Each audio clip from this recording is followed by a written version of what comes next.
sommes au sommet du Grand Paris. Nous avons le plaisir de recevoir Monsieur Jean-Michel Genestier, qui est maire de Rancy, mais également conseiller délégué à la logistique métropolitaine à la métropole du Grand Paris. Monsieur Genestier, bonjour. Bonjour, merci de m'accueillir. Merci d'être avec nous. Alors, la métropole du Grand Paris a lancé en 2018 le pacte pour une logique métropolitaine. Est-ce que vous pouvez nous expliquer en quoi consiste ce pacte ? Oui, la métropole, très vite, après 2016, la création de la métropole a lancé ce pacte pour une logistique métropolitaine. Eh bien, l'objectif, on l'a perçu très vite avec le président Ollier, Patrick Ollier, il fallait qu'il y ait une organisation politique au sens de la gestion d'une grande cité, puisque c'est 7 millions d'habitants, pour que nous puissions pousser tous les acteurs à être beaucoup plus vertueux. Nous sommes dans une zone dense, une zone de forte consommation, et forcément, la logistique, les véhicules circulent abondamment, et donc nous avons poussé à cela. Ce que nous voulons, c'est d'abord décarboner les flottes. Décarboner les flottes, vous le savez, la zone à faible émission a été lancée il y a déjà quelques temps de cela, et il va y avoir différentes étapes. À travers ces étapes, eh bien, il faudra que tous les logisticiens, qu'ils soient grands, petits, eh bien, puissent s'adapter. Ce qu'on souhaite, c'est que l'État puisse nous aider à soutenir eh bien, ce pacte pour que eh bien, les flottes évoluent et qu'on n'ait plus de grands pollueurs qui soient avec des petits véhicules ou des grands véhicules. Donc, aider plutôt les petits, d'ailleurs, est un axe majeur pour nous. Et c'est la raison pour laquelle, notamment récemment, nous avons lancé une étude avec la Chambre de commerce et avec d'autres acteurs pour étudier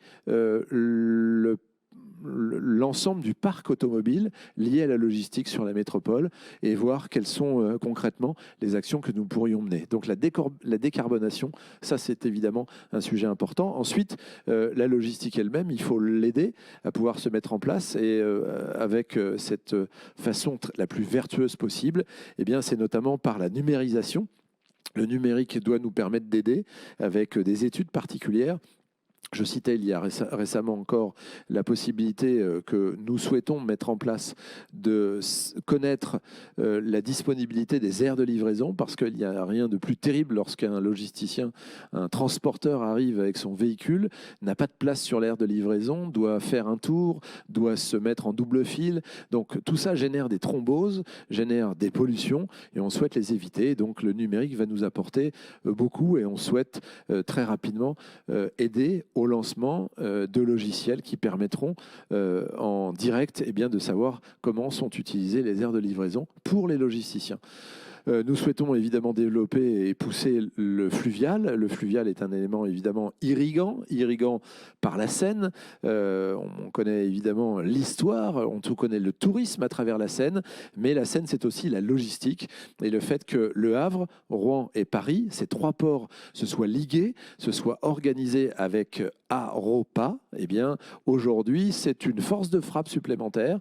Ce sont des interlocuteurs uniques qui vont permettre de rendre plus éligible le fluvial. Quand les bateaux arriveront flanqués de leurs conteneurs sur le Havre, ils pourront eh bien, être repris par des feeders, par des bateaux un peu plus modestes, pour arriver vers Gennevilliers, voire plus loin, et assurer une distribution la plus fine possible.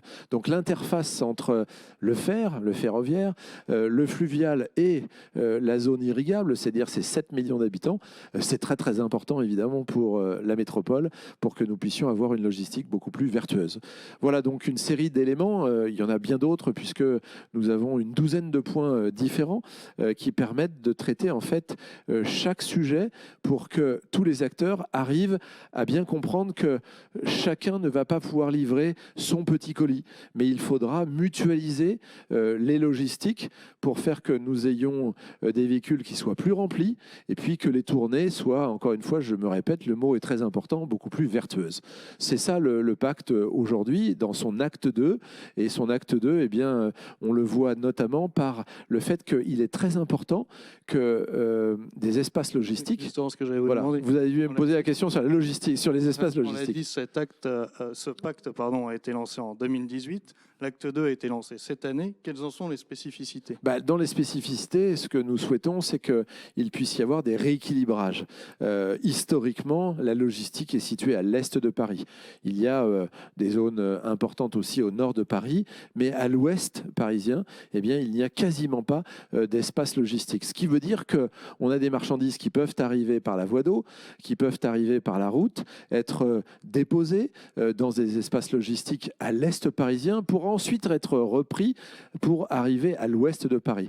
Il faut limiter la distance que va réaliser en fait la marchandise pour faire des économies. On parle souvent d'impact carbone. Eh bien, quel est l'impact carbone d'un transport et d'une logistique d'une marchandise? Ça, c'est très important. Donc, il faut limiter cette distance de transport pour chacune des marchandises. Et donc, on souhaite convaincre des élus de l'ouest parisien à être volontaires pour peut-être modifier ou faire modifier leurs plans locaux d'urbanisme pour qu'ils puissent, plutôt que de être à destination de la construction de logements, qu'on puisse avoir ces espaces de grande taille pour certains et de taille modeste pour être en local, en proximité avec la destination finale.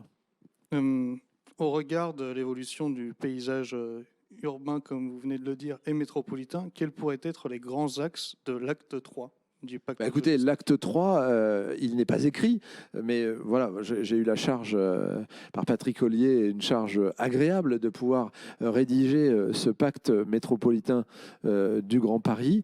L'acte 3, c'est d'aboutir sur la fameuse mutualisation. Avoir des logisticiens qui vont pouvoir se parler, avoir des ingénieurs en logistique qui vont pouvoir mettre en œuvre des espaces qui vont être mutualisés, qu'on n'ait pas des espaces spécifiques à telle ou telle typologie de marchandises. Évidemment, quand on a une marchandise transportée par le froid, on aura du mal à mélanger. Mais on sait qu'il peut y avoir des complémentarités. Cet objectif, il est essentiel si on veut limiter les flux encore plus.